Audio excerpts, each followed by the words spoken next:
Hey everybody, before we begin today's video, I just want to cover the recent changes to NXT because as a result of the speaking out movement. So let's go ahead and launch into that. Now, uh, last week on the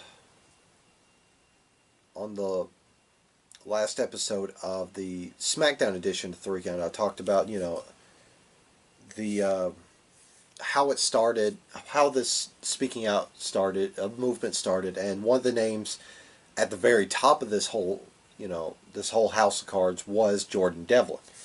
Now, no action has been taken against Jordan Devlin from WWE's side, but they've essentially gave him the same "we don't condone this" speech that they did when Matt Riddle's name popped up. So right now he's just put under the microscope for now.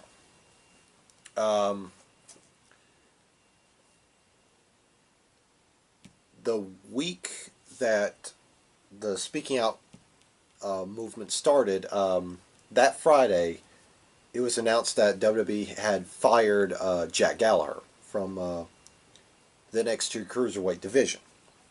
Like, they fired him straight up. No future endeavors whatsoever.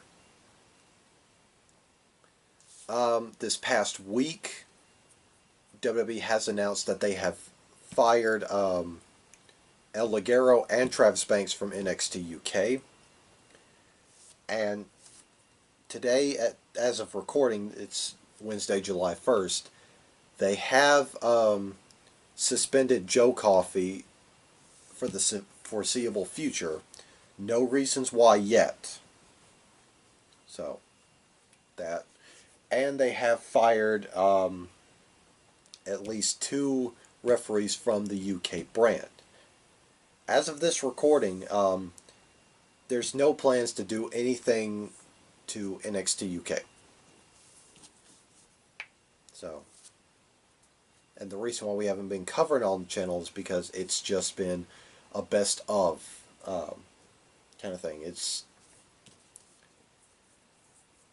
not really anything new. So, and that is where we're at right now.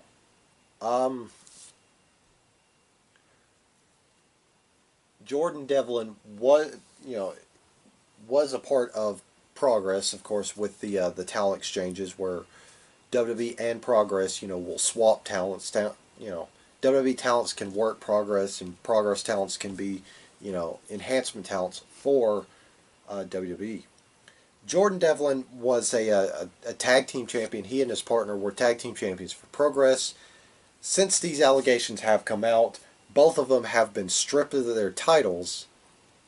Devlin has been suspended, but his partner got the axe. Same with Travis Banks and Ligero from Progress. So, as far as WWE or AEW side of things, I'll cover it on the channel as I am doing now before the episode gets started. So, that being said, on with the show. Episode of the 3 Count. I'm War Machine MJ with my special co-host Bruce. Yes, my little thunder buddy. See?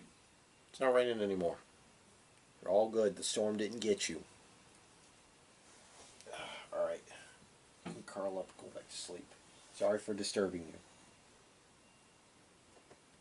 Anyway, yeah. This is NXT from June the 24th. This is go home to the announced later on during the show, Great American Bash.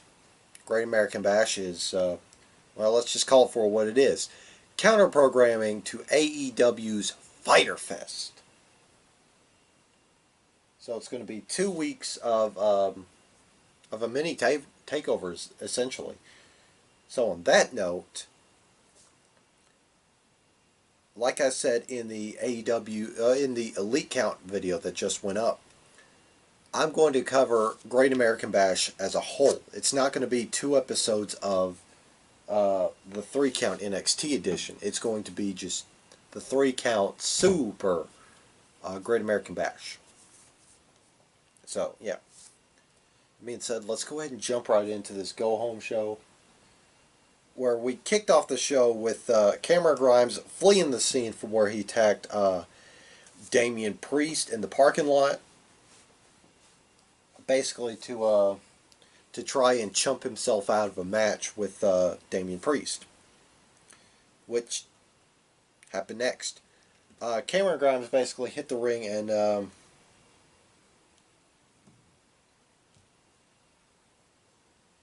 he basically said he did all this stuff to get out of a match with Cameron Grimes. And Cameron Grimes said if Priest is going to be there, he's going to win by forfeit. You know, I told referees start counting. Of course, Damian Priest makes his way down to ringside. And it's basically a losing effort for Damian Priest as Cameron Grimes viciously targeted the ribs. And yeah, all it took was 2 cave-ins, and Cameron Grimes got the victory over Damian Priest. Next, we had a promo where Robert Stone once again made the hard sell to Rhea Ripley to join his to join his brand. Rhea Ripley then put him in the garbage again, but this time Robert Stone's client Aaliyah just kind of yells at Rhea Ripley, and then she slaps her before Rhea Ripley just walks away.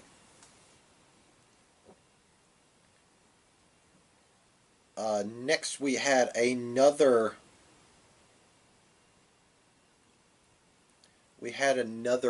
edition of Timothy Thatcher's Wrestling School. Of course, specializes in Thatch's Thatch Can Wrestling, where yeah, he once again tortured a couple of his recruits, showing them I believe it was an armbar and a single leg crab this time. So yeah, he tortured them once again. Next we had Santos Escobar of Legado del Fantasma, or the League of Fantasma. You know, Joaquin Wilde and Raul Mendoza taking on Jake Atlas. Of course, Atlas seeking retribution for what happened to his friend Drake Maverick the week prior. And it was pretty much a losing effort. Of course,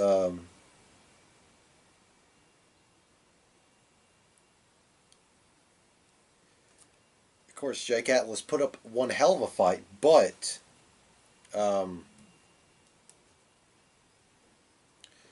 Santos Escobar puts away Jake Atlas with the thrill of the hunt, aka the Phantasma driver. I prefer to call it thrill of a hunt because his character as his character King Cuerno in Lucha Underground was just aces. Yeah, next we get more Undisputed Era therapy as Roderick Strong is, he's still in therapy with Kyle O'Reilly as, the fake therapist. Eventually, Roderick Strong, finds out that, hey, it is Kyle O'Reilly. So then they finally force Roderick Strong to confront his fear, throw him in the trunk and shut the door. And just like, yeah, you did it, yeah, and you know what? We're going to add to that therapy because you're going to go one-on-one with Dexter Lumis tonight. And Roderick Strong's just kind of like, I mean, yeah, but oh no.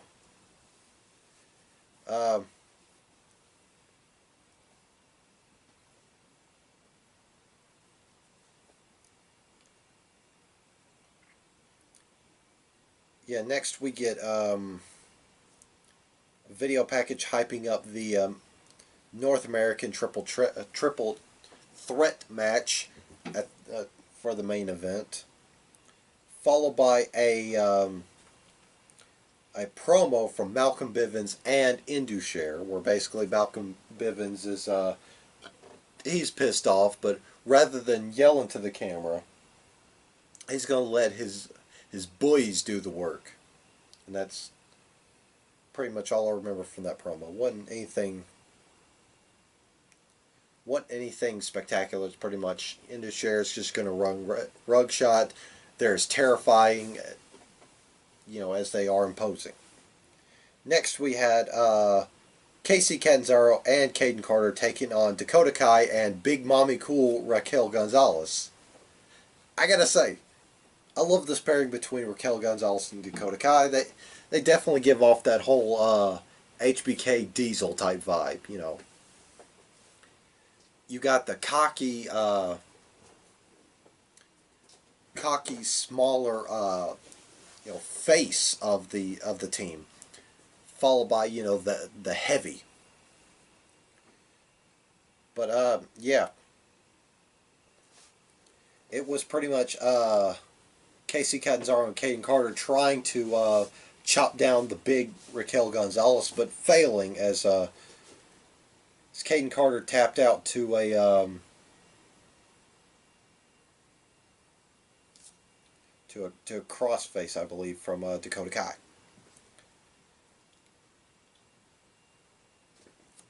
It was a pretty good match, though.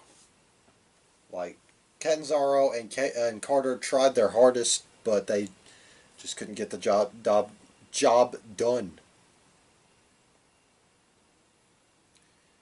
Next, we had Karrion Kross taking on Bronson Reed. And it's basically Bronson Reed throwing everything he has at Karrion Kross, but Karrion Kross is just trucking through it, while Karrion Kross is just running down the big Aussie thick boy. Until Karrion Kross submits Bronson Reed with the cross jacket submission.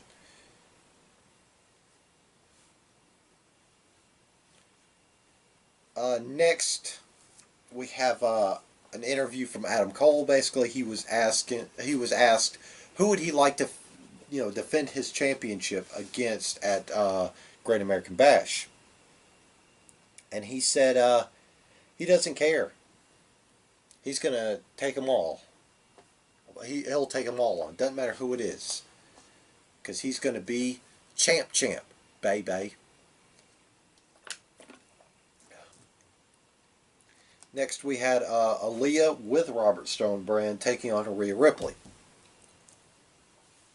This was pretty much Rhea Ripley running rugshot over both Aaliyah and Robert Stone, but Rhea Ripley puts Aaliyah away with the Riptide for the victory.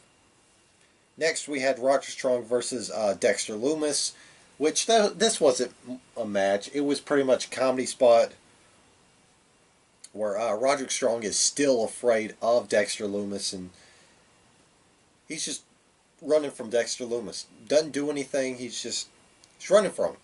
He even takes a count-out loss.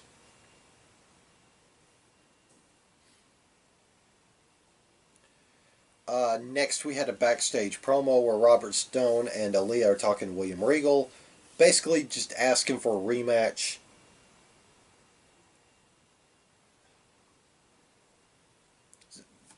Sorry, Austin Aries said something stupid on Twitter. Anyway, yeah, he wants a rematch again. He's trying to book a rematch for Aaliyah taking on Rhea Ripley, but William Regal's like, I'll do you one better. 2-on-1 handicap, Rhea Ripley versus you two. Robert Stone is like, okay, cool, whatever. If Rhea Ripley loses, she has to join Robert Stone Brand, which Rhea Ripley walks up and goes, yeah, okay, I'm down.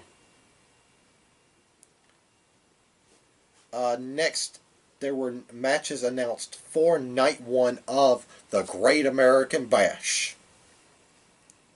which it is for which there is a fatal four-way for the NXT Women's Championship, number one contendership, I might add, between Candice LeRae, Dakota Kai, Mia Yim, and Tegan Knox, which, as of this recording, has been made an elimination match. It's going to be killer. Next, a match I'm looking forward to, Roderick Strong taking on Dexter Lumis in the first ever NXT strap match. Looking forward to that one a whole lot. And finally, we had our triple threat main event as Keith Lee defended his North American Championship against Johnny Gargano and Finn Balor. This was just an amazing match as all three of these guys kicked the shit out of each other for the North American gold and a chance to dethrone Adam Cole, Bebe's historic reign. But in the end,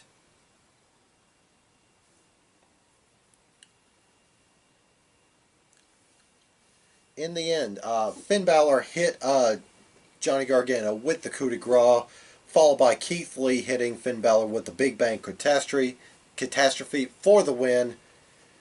Keith Lee retains, and he will go on to face Adam Cole at Night 2 of Great American Bash. Of course, they face off in the ring.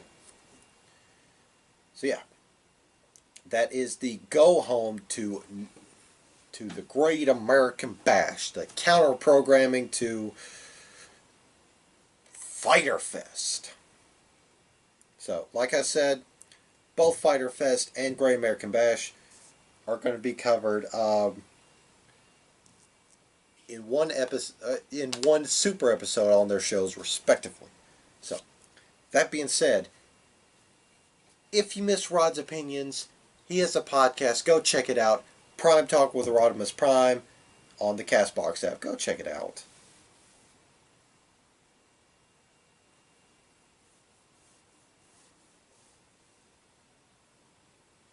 Anyway, that being said, I'm War Machine MJ, and I'll see you guys next time.